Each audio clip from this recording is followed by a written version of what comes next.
If you need to reset two-factor authentication on Square, follow these steps to regain access to your account securely. Step 1. Log into your Square account. Visit the Square website and log in using your credentials.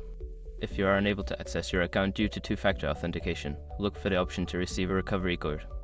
Step 2. Request a recovery code. If you can't access your two-factor authentication method, select the option for Need Help or Can't Access Your Authentication Method. This will allow you to request a recovery code sent to your registered email or phone number. Step 3. Enter the recovery code.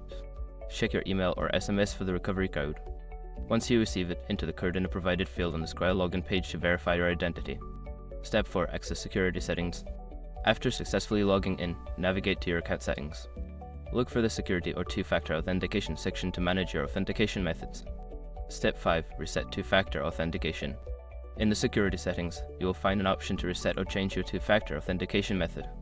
Follow the prompts to set up a new authentication method, such as an authenticator app or SMS verification.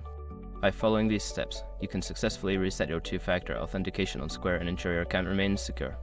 If you encounter any issues, consider reaching out to Square's customer support for further assistance.